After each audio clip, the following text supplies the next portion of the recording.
Hey traders, TJ Watkins here. It's August 21st, Friday when I'm recording this. Welcome to your free video. Just to get us started, I want you guys to know that coming up September 2nd, I'm going to be having a webinar for one night only. We're going to be showing you guys some new things about the Moxie indicator that we've created, kind of fun out there, and then talking about what we're seeing with this market, how we've been trading, and some of the examples that we've been doing. So it's going to be partially educational and partially introductory to the new Moxie tools, and we'll fill you in on some of that stuff. So remember, simplertrading.com/swing-moves. We'll make sure there's the link in the description, all that kind of stuff for you.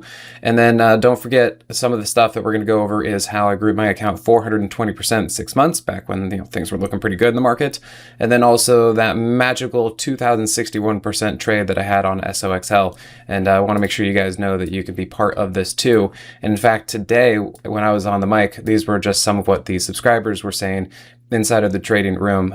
Mike was able to catch that TEM trade. If you guys look at TEM, nice big move on that one using the Moxie method. And Laurel said that she's been having a good time and, paid for her membership. So having a really good time out there in the Moxie room.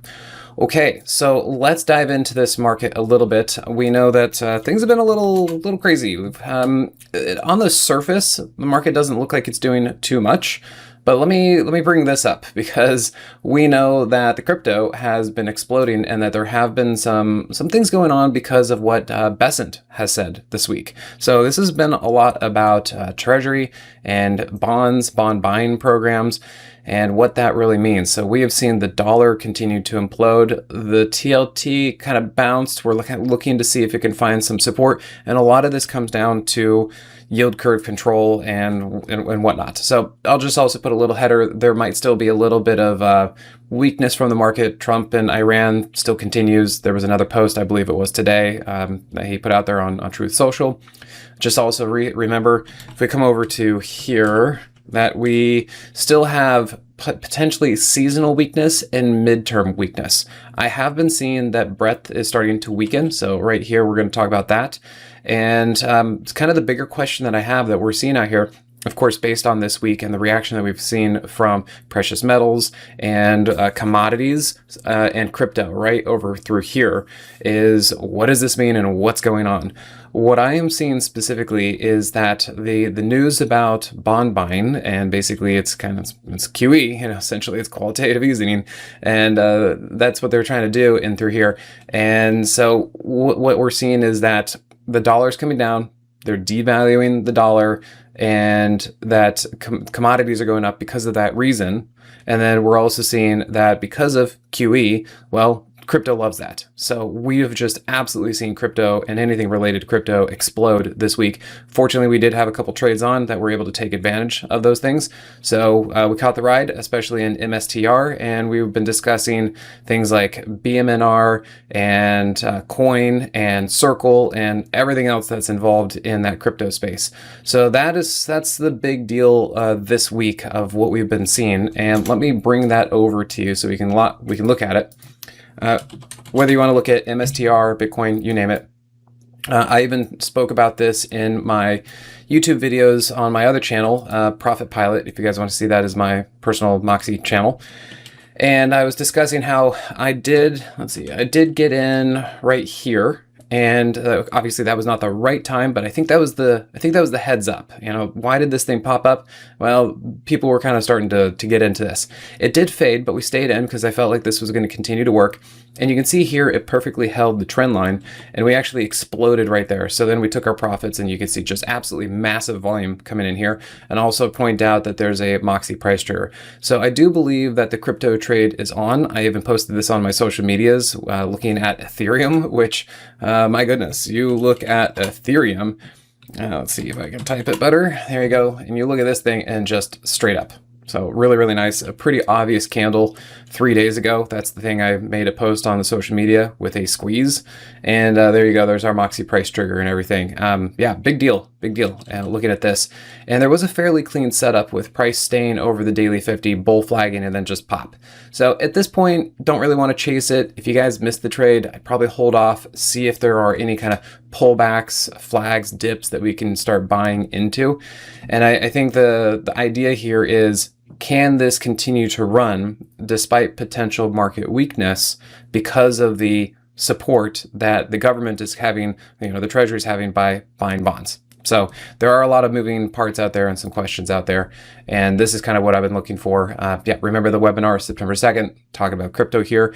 And then copper. If we look at some of the commodities, if we look at FCX, I was discussing this on the KE report, which you guys can see on my social medias, back all the way from Tuesday of this week, saying that, I think actually copper is going to be working.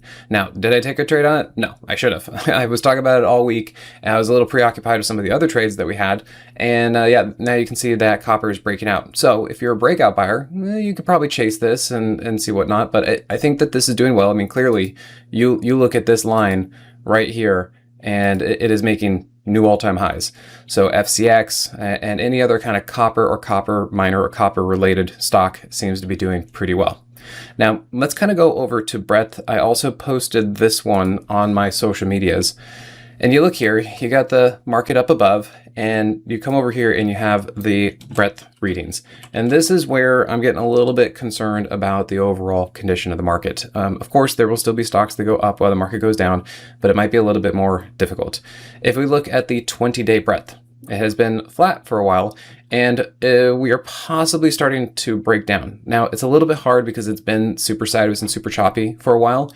So this may not be a really good read at this moment, but what I am starting to see here is that the 50-day breadth got up to about 70, and it can't really get beyond that. So it kind of feels like most stocks are up and that they can't really go that much further, and maybe this is the beginning of that starting to roll over.